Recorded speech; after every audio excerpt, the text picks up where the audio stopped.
Let's Take This Outside with Marianne Iveson, the podcast where she speaks to athletes, outdoor professionals, and scientists about why they connect with nature.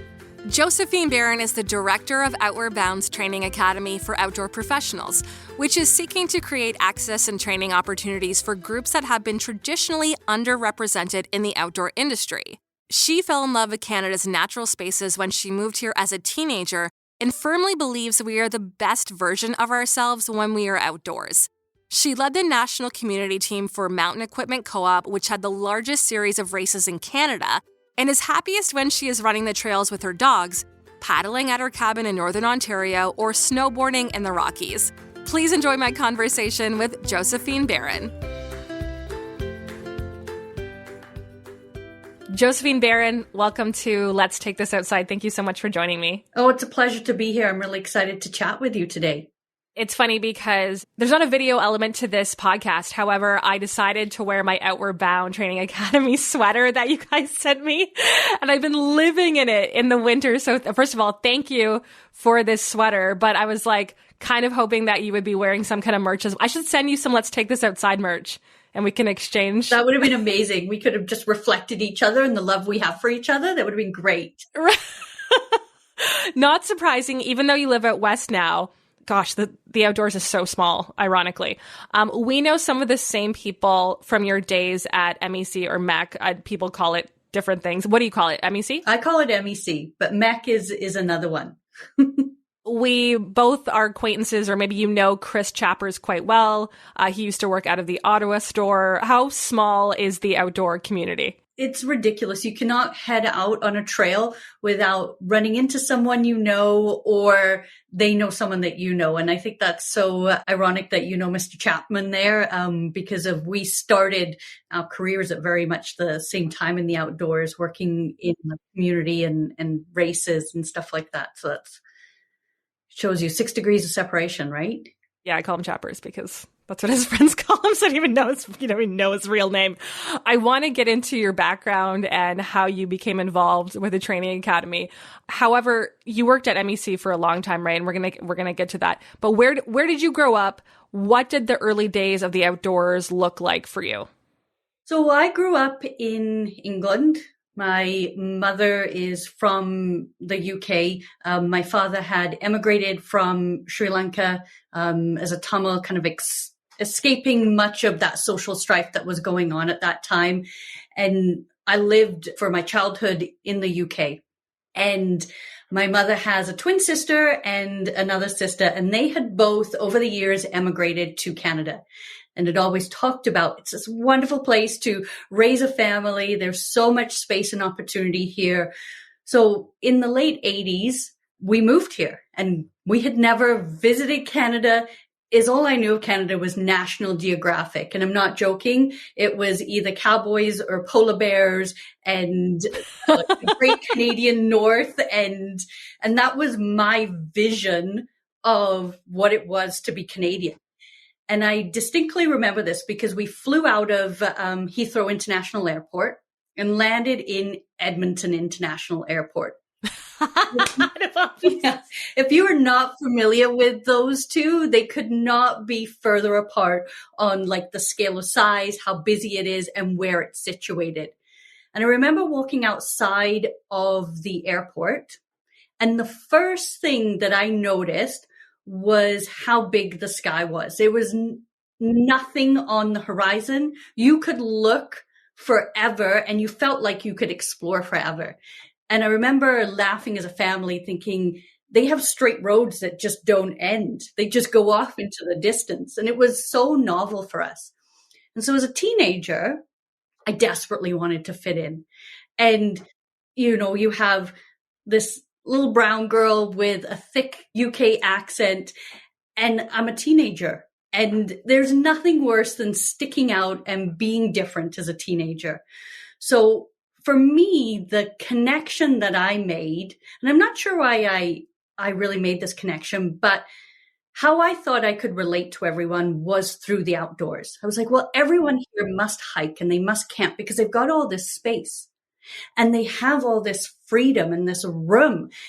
This is what people do. And so that was kind of my introduction to the outdoors was this attempt to fit in a place where, I didn't really see myself reflected. We went to a junior high that was predominantly white, and everyone knew everyone coming from kindergarten. And so I, started hiking, started getting outside. But when I was outside in that space, there really wasn't a lot of people that looked like me. And so when you take that into kind of what that feels like, it feels like you don't have the ability to ask others for where the local spots are. Because if you're like, I'm not sure where to go. If you're paddling, which back in the early 90s was male dominated and mostly white, you're not sure how to ask for advice on, am I doing this right? Am I being safe? Should I engage in this activity? And even if you do it, say you finish paddling the Briarleys or something like that, who do you celebrate with? Who's your community there? And so that sense of being outside, not being explicitly invited in, and that's a really internal kind of conclusion that you arrive at. That's not necessarily externally what's projected by the people within that space. It's something that's the narrative you create in your head when you don't have that connection. And so that's kind of how I got into the outdoors, and really what my experience was with it was thinking this is such a Canadian thing to do and how amazing is it, but never quite feeling like it was my space to do that in. So it felt like you either had to be on the sidelines doing it by yourself, or you really had to push your way through and kind of put on a different face for everyone else. How did you do that? Because clearly you're a leader in the outdoor community now. How did you push through? How were you able to endure through that? One of the things is, again, early 90s, there wasn't a ton of women out there. You would automatically find, even if you didn't know them, the other female out there, and you would gravitate onto them. We joked back then, and we called ourselves the chicks in the sticks because there were so few of us. And so you found one and they were yours. and you really use them as your support network. But part of it is also taking that deliberate, I call it deep breath, and just being a bit vulnerable and saying, okay, I'm going to put myself in a really uncomfortable position and just ask. And so I call it the 30 seconds of courage approach, where you just go, okay, I don't feel like I belong here, but I'm just going to do it. And 90% of the time, everyone welcomes you in. So it really is these internal dialogues and your own background and experience that often create some of those barriers for you. I mean, some of them are very real, no doubt, but my approach was definitely that 30 seconds of courage and gravitating towards women as a real support network to help me kind of grow, learn, and build those skills that you need. Do you remember, you mentioned paddling, but do you remember specifically what you were learning? Was it camping? Was it hiking? Was it layering? Was it what to pack? Do you remember specifically what you learned from other people and specifically other women? Most of what I learned was already after I had done it wrong. So there's nothing like waking up wet in a tent and hanging up your sleeping bag outside and then looking around and saying, nobody else is hanging up their sleeping bag. What did I do wrong here? So it felt like it was a lot of trial and error, but some of the biggest things that I relied on that community for to learn was access and safety. So access, where do you go? How do you get there? What's the local spots? Because you can look, and you think in the early 90s, I wasn't looking on the internet. You're looking in physical maps, you are looking through books, but most of access then was word of mouth. And where's the best place to hike? If I'm going trail running, which trail am I going that I'm not getting lost for the 19th time this month? So access was a big one. And then the other one was that safety piece, and didn't really have that natural background of understanding what cold is Coming from the UK, -1 is devastatingly cold. We have water pipes that are outside that freeze if it gets below 0. So trying to comprehend what a -20, -30 day looks like and how to stay warm when you're skiing is not even on the scale of what I would consider. So really that safety piece and the sheer size of space and how easily you can get lost here. You can't walk for a day and expect to run into another town. That just doesn't happen. Especially if you're walking north of Edmonton, it's going to be days. It's going to be forever. You might never run into anything, right? Exactly. So that piece, and then also wildlife. Like my baseline for what I might encounter would have been like a badger, maybe a little deer. So trying to understand that, food is something that's never left in a tent. And if you're in the backcountry, it's put up in a tree because you don't know what you don't know. So that was the biggest learnings that I experienced as a newcomer to Canada was those two pieces. Do you like cold now as an adult? Have you adjusted? I think I have adopted the attitude of when in Rome. So we have winter here in Edmonton from October till April. And I love to get outside regardless. So I might as well love winter. And what do your activities look like now? You mentioned trail running. What do you do now as an adult? How do you spend your time outdoors? My heart will always belong to trail running. That is my everyday disconnect from the world. I don't take headphones or anything out. Just me and my 2 dogs are out on the trails. And it feels like you can kind of meditate. Like I honestly believe we're the best versions of ourselves when we're outside. I think we have this biological evolutionary need to connect to nature, and nature can look different for everyone.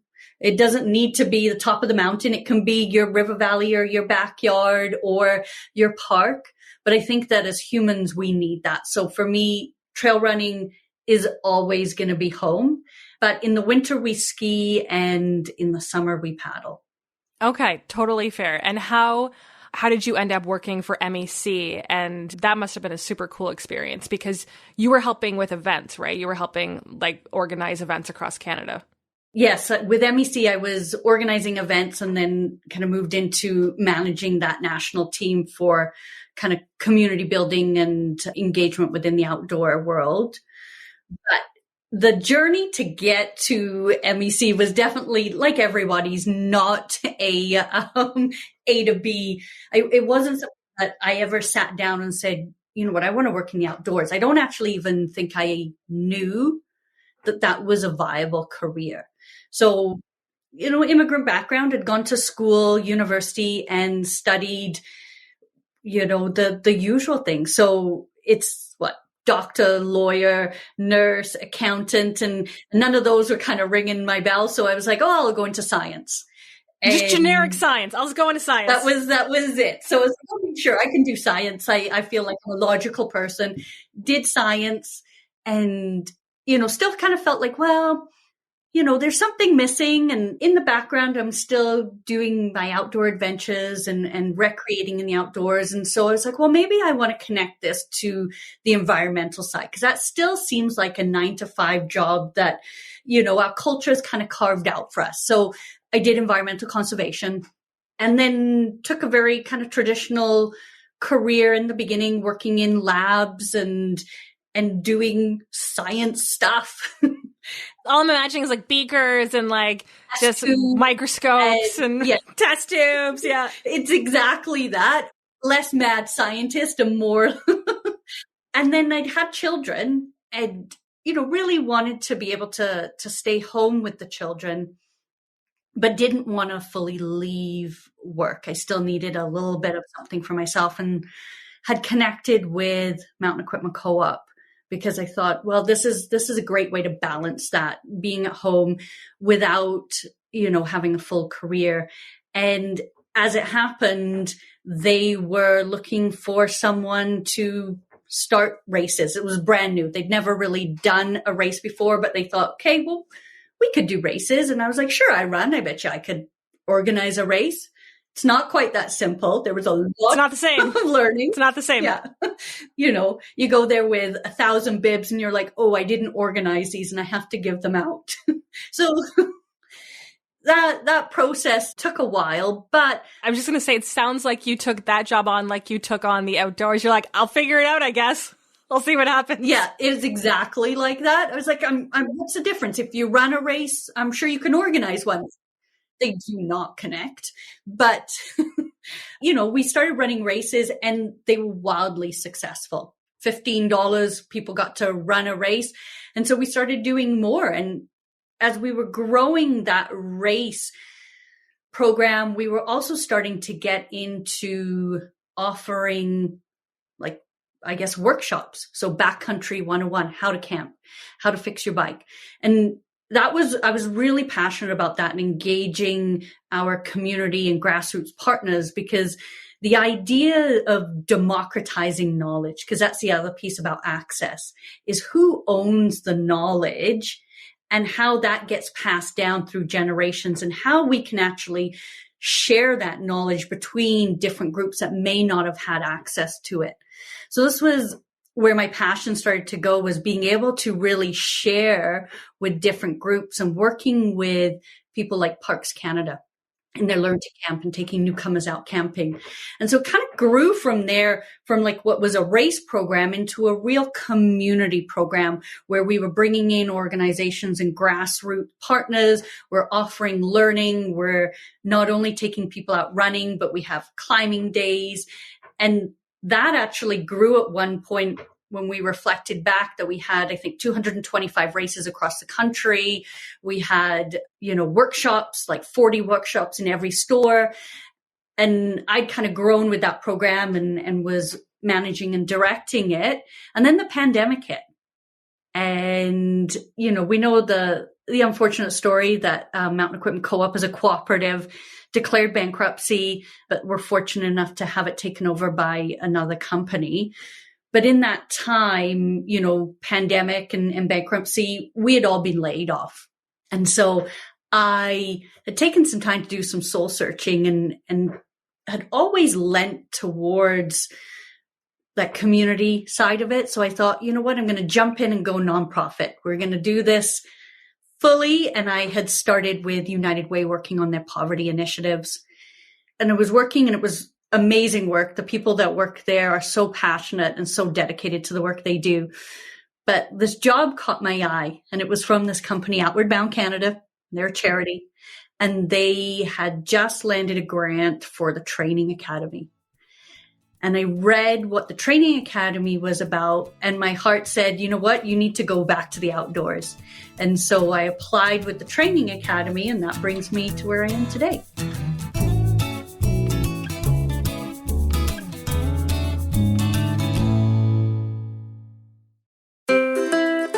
Let's Take This Outside now has a newsletter. Keep up to date with outdoor news, events, and great discount codes and deals from our partners. Sign up today at letstakethisoutside.ca. You're now the director of Outward Bound's Training Academy for Outdoor Professionals. So did you go straight to director, or did you move your way up? Jump straight into director. Yes, Carol, you deserve it. And clearly you've had a lot of experience in this space, but what's really cool is the same friends I was telling you about with the mutual connection. They did the original Outward Bound programs. Can you explain the difference between the Outward Bound programs and what the Training Academy for Outdoor Professionals is? Yeah, absolutely. So maybe just a quick history on an Outward Bound. Outward Bound actually describes a ship as it's left the harbor and headed out to face the challenges and risks of the ocean. And so Outward Bound Canada is really about offering experiences for youth that really challenges them so that they come out of it more compassionate, more resilient, with better leadership skills. So Outward Bound Canada offers, as a charity, youth outdoor education experiences. But what they had seen through the pandemic was the outdoor sector itself as a whole was really struggling. So 2 years of being shut down, and many camps, so you think of the summer camps across the industry, think it was almost 50% were in danger of closing. And so there were very few organizations out there that were able to continue at the level that they had continued previous to the pandemic and offer these very valuable connection points for youth to get outside. So they had applied to the Government of Canada through their sectoral initiatives program for a grant to establish a training academy. And the training academy has 3 main pillars in it. And the first is to really encourage people to come back into the outdoor sector and want to work there and to kind of fill that 2-year gap of it being closed down and really create that pipeline of people that are there to be those camp directors, those outdoor guides, working on your ski hills, all of that. And then the second piece is recognizing that the population that recreates outside, that as outdoor professionals we interact with, is very different than 30 years ago. It's more diverse and they have evolving needs. Coming out of the pandemic, we all have seen and continue to see the mental health crisis, the effects of isolation, a pivot in people's priorities. So how do we respond to the needs of that population that's also becoming way more diverse? So you think of cross-cultural communication, you think of, being sensitive to how different equity groups get outside. So offering training specifically to our existing outdoor professionals that allows them to navigate those challenges and that allows them to offer experiences that welcomes diverse people in and, makes them want to come back. And then the third, which is my true passion here, which is diversifying the face of the outdoors. So when you go to your local ski hill and you think of who that archetype is of your ski guide or maybe your hiking guide, what comes to mind? Sometimes you think of, describe that to me. What's funny is I've had this conversation several times on this podcast before, including some wonderful gentlemen who run a rental gear place in the heart of Gatineau Park. And it's called Nomad du Parc. And we were actually talking about how white it is in Gatineau Park and how even though Ottawa and Gatineau is a very diverse community, we were talking about, the $15,000 bikes. We were talking, I'm sure it's the same for the ski gear and there's nothing wrong with this, right? But the $15,000 bikes, the full kits, the $500 glasses, it's people with money and it's a lot of white people with money. And I will say that very blatantly because it's true, right? Yeah. Intergenerational wealth. Yeah. Correct me if I'm wrong, but that's what seems to keep showing up, right? Oh, absolutely. And so, when we think of that archetype of who is in the outdoors and who holds the knowledge and who leads in the outdoors, if we, as we're looking to invest in the outdoor sector, can diversify that face by offering free training, by offering opportunities for people to get outside and learn the technical skills, then hopefully we can start to shift that because you can't be it if you can't see it. So when you take those youth outside, if they see themselves reflected in their leader, way more of them are going to be likely to say, that's an opportunity I may be able to do. And it's not for everyone to work in the outdoors, but for those that really have that passion, they need to see themselves. And so that's what this is about. I want to talk more also about what people learn in the training academy, but tell me the kind of experience you have and you feel when you see someone who's immigrated to Canada and they join the training academy, or perhaps a gay youth who's joining the training academy and they're like, oh, I actually feel welcome and I feel like this is also for me. Do you see that? How do you feel when you see that? It feels like bubbles. I'm a very tactile person, but it just feels like the possibilities are endless there. So I'm so proud of the program that we have, and I'm always so excited to see people on that journey of discovery, because when those light bulbs are going off, you never know where their path can take them. And it's like this series of Alice in Wonderland rabbit holes that they can all go down, and who knows where they'll lead. They might be with their church group. They might be with a youth group. They may be simply going back to their family, but spreading that love within their family, and who knows where that leads. So I think of this like endless possibility when I see it, and it's so exciting. Right. Like you said, it passed on through generations through white people. But now if we can give people of color the opportunity to learn and the free training, like that is a beautiful thing. That is an absolutely beautiful thing. And like, it actually makes me want to cry, because what you're doing is obviously, you know, you're very passionate about it. But again, the whole point of this podcast is to make people feel more welcome in the outdoors, because I think that the outdoors is for everyone, and that people, I'm so sorry for tearing up here, but the outdoors is for everyone. And it's been my absolute lifeline through the pandemic and through like the hardest couple years of my life. And I had a guest on, Melissa Lem. I don't know if you know Melissa or not. She's a doctor, and she runs a program called Parks Prescriptions. So essentially, she like helps prescribe nature as a tool for people. She like can prescribe it. This is allowed. This is what people are allowed to do. So anyway, I don't usually like go off on tangents like this, but I just feel really lucky that this is an opportunity for people, right? There's an opportunity for youth to be able to learn. Yeah. And it's an opportunity for anyone to also be able to like change and go, I've always wanted to do this, but like I've never really been able to see the path or how to do it. And this like is that tool where they're given that space to be able to explore that within themselves, learn the skills, and really go, okay, like I'm willing to make that shift in my life. Because we're seeing a lot of people come out of the pandemic, like myself, where I jumped into nonprofit. I was like, this is something I want to do. We're seeing a lot more people that are actually attending the training academy that are in their early 40s, mid 40s, and have done the 9-to-5 corporate life. And it hasn't gotten them exactly what they thought that they wanted.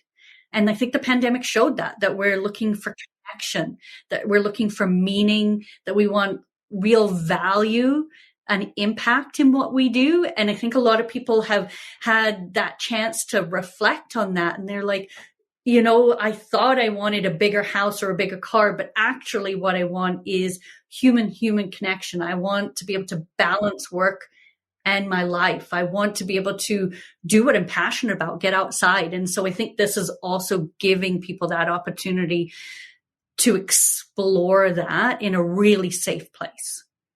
What sort of things are people learning at the training academy? What do these excursions look like? What does the academy look like? We have 2 programs. One is our foundations program, and that is really about creating access. So we were fortunate enough to be able to work with and color the trail. So Judith was been such a great support through this. She's been very honest in her feedback, given us a lot of, you know, really kind of hard-hitting questions on who are you creating this for? Are you actually doing what you say you're doing? How are you doing it? And so it was with her feedback on the program that we had created Foundations, which is 6 days of workshops and 5 days of an outdoor journey. And so it was really there to be able to shrink down the time commitment, be able to spread it out over weekends so that folks that have other commitments, especially racialized people that often have, you know, jobs that they can't get away from, maybe, you know, multi-generational families living in one house. So they've got elder care, they've got all these other things that they're able to access it. So the Foundations is really about teaching basic technical skills, about people being able to be confident in their ability to get outside and be safe and have the skills that they need to take them through the different activities. So those workshops really focus on things like group facilitation, leadership, risk management, navigating different terrains, all of those pieces. And then they can put that into practice within that outdoor journey. That's 5 days. And then we have the essentials, which is for people that are really looking to work in the outdoors or are currently working in the outdoors. And it's a pretty intensive program. It's 12 days of workshops. And within that structure, you do things like wilderness mental health first aid. So how do you react to someone that's in crisis at the moment and you don't have access to your regular supports? We also look at inspiring environmental and climate change leadership. So how, if you're taking groups of people out, they often have a pretty profound, deep connection to that experience and to the natural world they're in. So how do you take that profound experience and influence long-term behavior change so that we're all committed to, making a better environment and being climate change leaders? The other piece in there, of course, is justice, equity, diversity, and inclusion. So how do we bridge that intercultural gap when we're interacting with different equity-seeking groups? Trauma-informed outdoor leadership, which was a concept that would have never existed even, 5-10 years ago. And so that is, we have different groups that have a wide variety of trauma. Trauma is like so much more prevalent than we ever imagined. And that can come from your lived experience, that can come from childhood. But we're putting people in stressful situations, and we're putting people in situations that they're not used to and maybe don't always have that skill set. So if you're taking a first-time paddler out, and if that triggers them, how do we create an environment where they're safe? How do we anticipate some of those triggers? And how do we continue with that experience that respects their previous experience and still lets them really have that kind of positive interaction with nature? And I mean, there's so much more in there. There's obviously technical training. So we have within that, we have 12 days of kind of classroom training. Then we have 4 days of, we call it basecamp. So that's where you really learn some of those really technical skills, like taking groups through different terrains, weather forecasting, navigation, all of that. And then on top of that, there's a 10 to 12 day outdoor journey. So where you can get some skill certifications, where you can actually come out of it at the end of almost, 1 month worth of training and look at it and go, okay, I actually now feel prepared to enter the industry or within my professional practice to adjust some of the previous things that I was doing so that I'm reacting and offering services to the population that makes sense. This episode is coming out probably late spring, early summer. So at that point, when do the next sessions come? Like, when are the sessions coming in 2023? So if people are interested, how would they potentially sign up? Our fall sessions start late August through till about the end of October.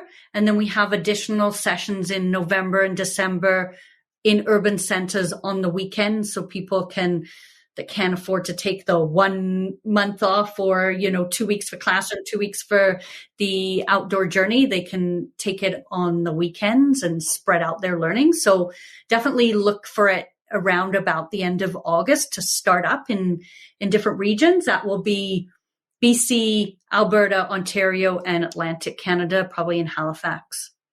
And honestly, I've learned a lot in this conversation, but I feel like this is a big question to summarize, but how can the rest of us make the outdoors feel more safe and inclusive? It's personal invites. You wouldn't believe what a personal invitation does. So when you look at someone and, you take a step back and you say, well, I wouldn't invite them hiking for me because they don't seem like they're a hiker. Take the time to invite someone and go, would you love to come for a hike with me? I'm going for a walk through the river valley first, but our goal is to get to this mountaintop. But the personal invitation within your own networks is huge. And I can't understate that enough. And then the second piece is a personal learning journey on what allyship looks like. So that despite the best of intentions, that we're not doing something that automatically others someone. So someone says, hey, I was paddling this last weekend, and you're like, oh, like, good for you. I can't believe you did that. Whereas your reaction to someone else might be like, yeah, you're such a crazy outdoor person. Think about how that kind of creates just two different expectations. So I think that allyship and that commitment to personal learning and what that looks like for each of us, because it doesn't stop for any of us, that learning piece. And then inviting. Please just open up your invitation to include people that maybe you've never thought to invite before. Josephine, Baran, thank you so much. Is there anything else you wanted to add about the Training Academy or before we go? No, just, a big thank you to you for creating such a precious space for having these intentional conversations. And really, it's needed. And I love it when people are willing to invest the time and the energy to actually make it happen. So a big thank you to you as well. I'm going to ask you a favor too. If maybe you could send me a couple of resources in terms of allyship that I could post in the show notes. I'd love to. Yeah, I can post those in the show notes so people can actually, when you refer to that, it's like, oh no, here it is. So Josephine, Baran, thank you so much for having this conversation with me today. This was fantastic. Thank you as well. Thanks for listening. For more Let's Take This Outside, go to letstakethisoutside.ca.